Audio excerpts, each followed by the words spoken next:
Now we're rolling. Now, Abner, first thing I want to do is I want to take a look at your grip because that's really key. It's the really the only place that you're touching the golf club. So it's got to be two things. We want it to be balanced, so when we look at it, we want to see about the same amount of the back of each hand, maybe just a tad more of the left than the right. And we want it to be in your fingers, meaning that the club runs diagonally from the joint of the index finger to the base of the little finger, and then when you close your hand, the heel pad, which is this fat meaty part opposite the thumb, is going to be above the grip. You don't want the grip running through it.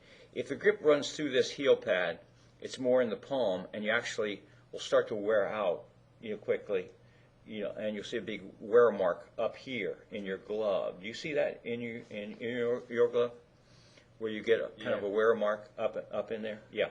See, the club shouldn't actually be touching there.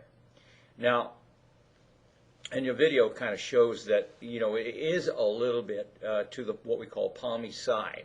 Now, the grip that would be your model. And say, what do you want it to look like?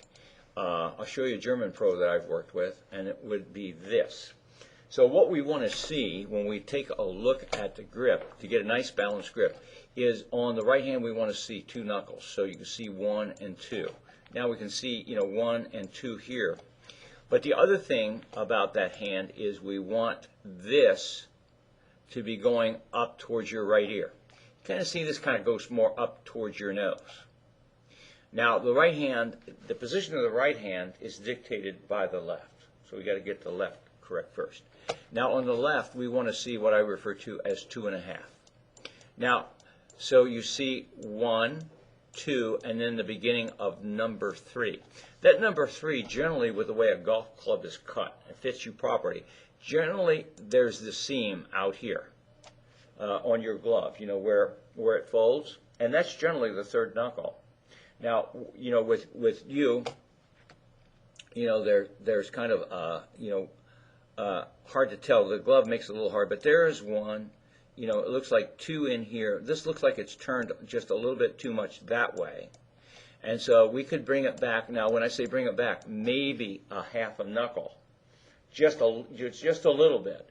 But what that will do, when you bring that back with the left hand back a little bit this way, is the thumb of the left hand fits right in the lifeline of the right hand. So if the left hand comes back just a little, then the right hand's going to come back just a little.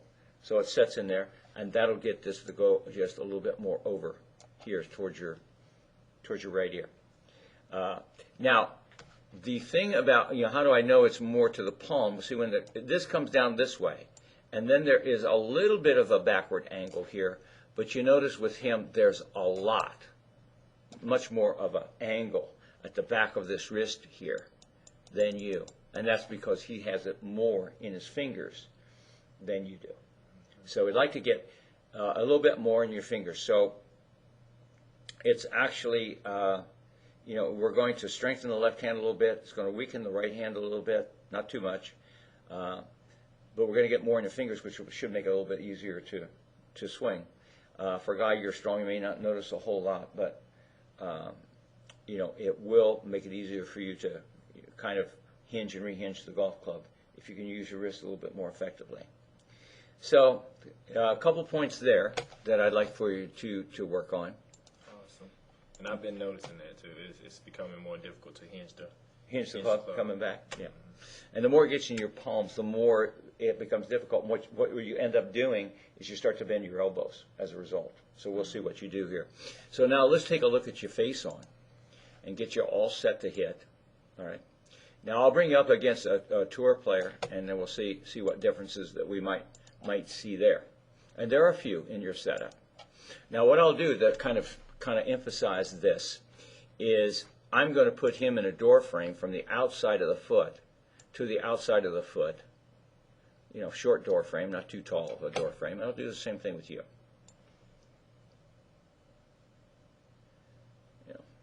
Well, your stance could be a little wider because the width of your stance should be about as wide as your shoulders as a guideline, from the middle of the foot to the middle of the foot, so just a little bit wider.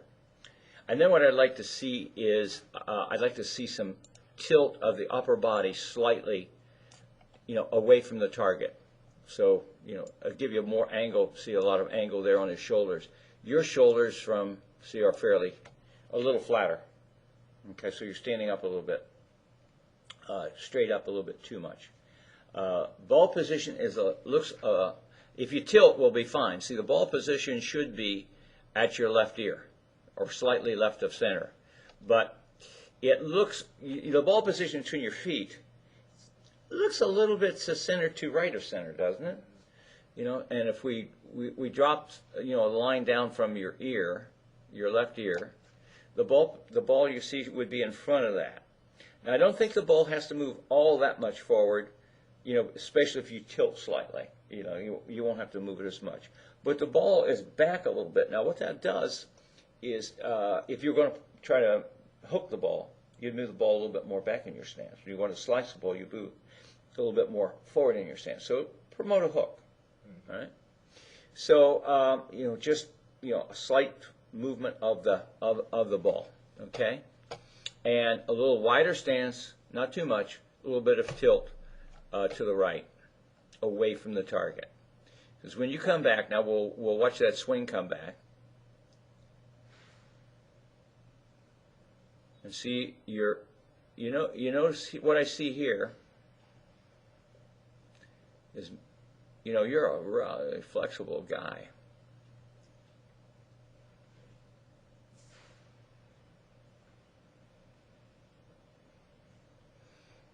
Now we'll kind of watch him come back.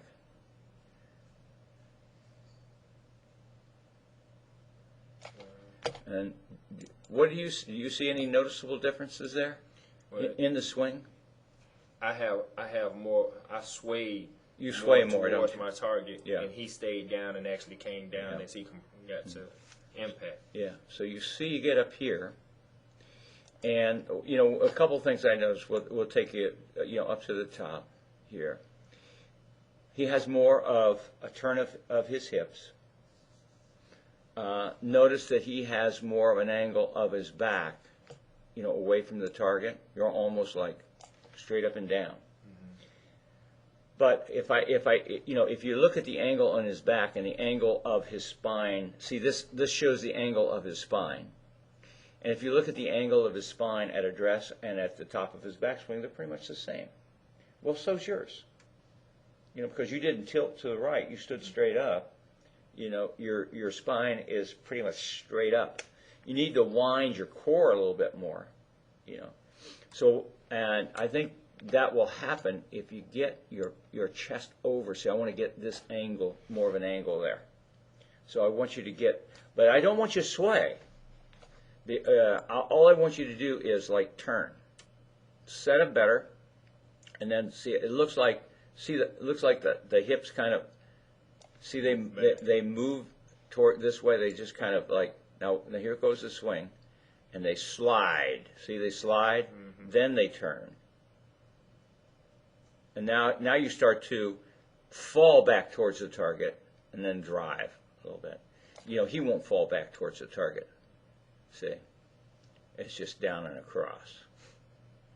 So we'll try to get you, it'd be nice to a little bit more core in this, a little bit more turning of, this, say your core muscles.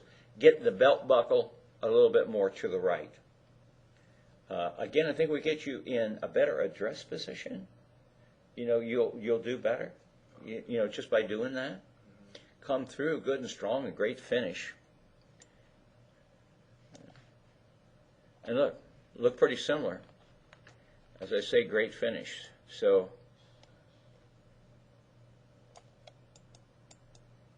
everything gets a little bit behind you, it seems. Is that because of the sway? It could be, yeah.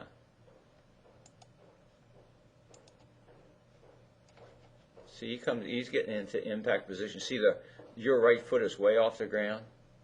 See, he's like that. Your right foot's up, your knee's in the way a little bit. And then again, see, look at his spine angle. Same spine angle he had at address. Same for you, though. Okay? But let me show you the one thing, say, well, I would fix to see what happens to you. Good posture, good posture. So see, you're nice and stacked. Drop a line down the back of the tricep, kind of hits the front of the knees. You're bent over a little bit much there, but not bad. See, he is stacked. Arms hang down nicely. Now, where is your target? On this shot? Yeah, on this shot. Where's your Can't see it. No. Can't see it from the video. That's the big problem. So, with golf is a game where the ball goes to a target. And so when you set up, no matter how you set up, whether it's right or whether it's wrong, you're going to swing in a way that will make the ball go to the target, right? So if you're not aimed right, see, because you're actually, he's got a board here, get himself aimed, parallel left of the ball target line. I'm sure you're familiar with that term. Yes, sir. So his target is probably about right out in there, where things will narrow down a little bit. So how like railroad tracks disappear in the distance and so forth. But he's parallel left of the ball target line, so that target is going to be to the right of him. Your target, I don't know if I move if I move you around a little bit, if we can actually see it. No, you keep it covered the whole time. I'll tell you where the target flag is. Right there. It's right in here. So you're going to swing. You're going to make your swing in a way that gets the ball to go that way. It's got to go. Your ball's got to go left. So when you say your bad shots are like low hooks, well, you either got to come from the outside, pull the ball left, or if you're coming down the line, you got to have a closed club face and hook it. That's what I'm doing. Right? It's one or the other. You got to get the ball. You got to get the ball to go to the target. It's just that simple. So you're going to swing in a way that makes you do that. So if we actually change the way you would, align, and say, okay, you must align this way to that target. Make the ball go to the target. Your first thing you're going to do, your struggle, will be that you will either hook or pull the ball left of the target, because you think the target, the way you swing, assumes the target is to the left. Okay? Now, the body motion is the hardest thing to change in golf. When we talked about, I want you to work a little bit on your posture. I want you to work a little bit on your grip. I want you to, you work a little bit on your ball position, even your alignment. You're not moving. So you can stand in front of a mirror, use, lines on the ground, and you can accomplish that. You don't have to hit a golf ball to get better at those things. Those are your fundamentals, though. Grip, posture, ball position, alignment. You don't need to hit a golf ball to get better. But your body motion, that's the hard thing to change. So even though I change your alignment, you won't immediately change your body motion. And since you won't do that, not that you don't want to, it's just, you learn to do something one way and you're stuck for a while.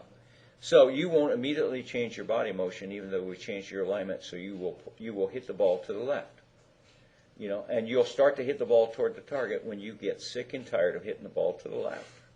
You'll go, okay, now, I've got, the grip is right, posture's right, ball position's right, my alignment's right, and the ball's not going to the target. What am I going to do? And you're going to change your swing, when you get tired of hitting the ball to the left. Now, ideally, we'll see how it goes, because, of course, we haven't looked at this. The club should come right back on this, what we call shaft plane line. And I'll show you with him. The club would come back and see it touches there until it gets about parallel to the ground. Now, you notice the club head has come off that line just a little bit, and it goes up. And at this point right here, what you're looking for, since you do your videos, I want you to know what you're looking for. Your left hand I want right in the center of your chest, and I want this shaft comes out, one way to look at it comes out the top of his shoulder. Another way of looking at it is that it is pointed between his feet and the ball. His ball target line is here, so it's a little closer to the ball target line than it is to his feet. Okay, his feet would be to too steep. It's too steep. So let's see what you do. I don't know what you do.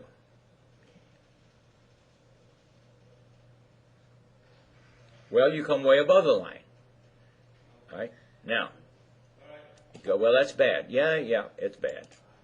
But you can see where his club was on the line, yours is not. If I were to, but what it does is, remember, the target was over here.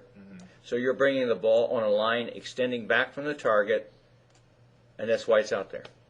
Okay? Because you want to swing then through towards the target, and that's why you do that. So you're there. Then you get here, and now you see your hands are a little bit in front of you, and the shaft's a little steep, right here. His shaft not quite that steep, and then when he comes down, his left hand will come right back through his chest. But you notice the shaft now is coming under, so it's getting rerouted underneath that shaft plane line. But notice it's back parallel to the original shaft plane line at address, and then at the point where the club gets back to parallel to the ground, you get so fast there. You notice it's right back on the line, okay, and then through and pretty much up the line on the other side. So let's see where you go.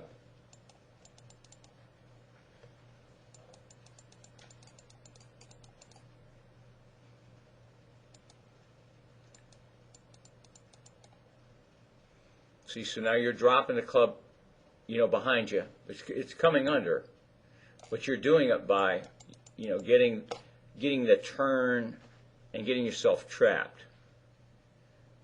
See where your elbow's kind of like trapped.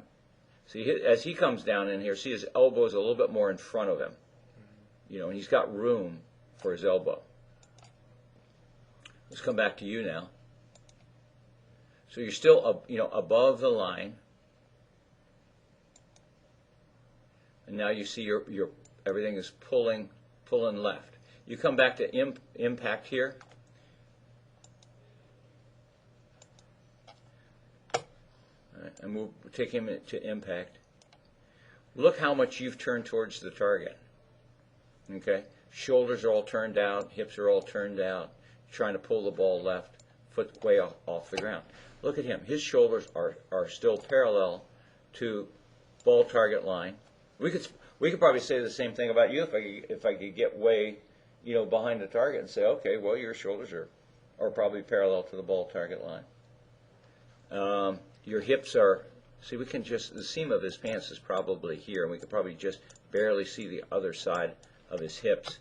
There's your seam right here, so, everything is pretty much turned. But the whole thing is that you're trying to pull the ball to the left. And sometimes you overcompensate for that, and that's where you get your big pull hooks. And if you don't pull enough, you hit the ball out to the right. Push it, yep. So it's kind of hard to get consistency, because of the extra motions that you've got in your golf swing. So, to get better, all you want to do, what you really want to do is you want to say, okay, well, I'm doing this, but I don't need to do that. Can I get rid of it? And every time you can get rid of a motion, you've simplified your swing, which will give you a little bit more consistency. And that's what you want to do. I mean, there are some other things that, I look at it and I can go, well, that's a problem, but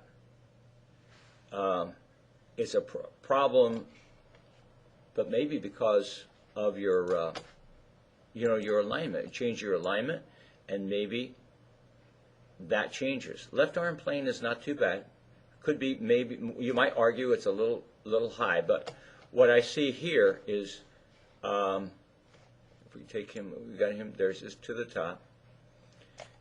What I see here is you notice that his upper part of his arm right here is short because it's pointing more towards the camera, and so he gets a nice tight equilateral triangle here between the club and the elbows. You get an equilateral triangle, but much wider, isn't it? You Very wide. see how straight out that is? That's looking, in straight across your chest, and the elbow should be a little bit more in front of your chest. Okay. So you would tighten that up, but the longer term. First thing I want to do is get you to align properly, and hit the ball at the target. Now, if you align properly and you're having problems hitting the ball at the target, then we want to look and see why. I don't think we will have a problem. I think once we get me aligned properly, I don't know how, but I have I'm really good at swinging down my target line. So even though I'm lined right or lined left or right, and my problem is aligning way right, but I see the target left. So I'm swinging down my target line across my body. But I can tell at times during my round when I line up properly, because the swing is more pure, it's very simplified, it feels like there's no strain on my back, I don't have any tension in my neck or my lower back, and the ball comes off crisp, the distance is correct. You were mentioning your lower back. Well, if you look at your shoulders right there, all right, and we could take the front view too. You turn your shoulders 90 degrees. You get a full shoulder turn. But now you get a good view. Look at his belt buckle and yours. See, there's his belt buckle. Yours, as I say, has hardly turned. So the strain on your lower back has got to be pretty great. So but you go, well, why? You don't want it to. You're trying not to turn too much because the target's already behind you, and then the more you turn, the more it kind of gets away from you. So you're trying to keep, you're not looking at it, but trying to keep it, kind of like I know where it's at, but you don't want to turn and feel like, oh, it's way over behind my left shoulder, right? Like You have probably a good sense of spatial relationships where you know where things are. You create kind of mental maps and swing to it. So if that's the case, we get you lined up and you look and go, okay, I know where that is. Okay, swing to it. There we go. We're done. All right. So it could be simple. It could be difficult. I'm ready to work. Okay, so let's go out and get her done.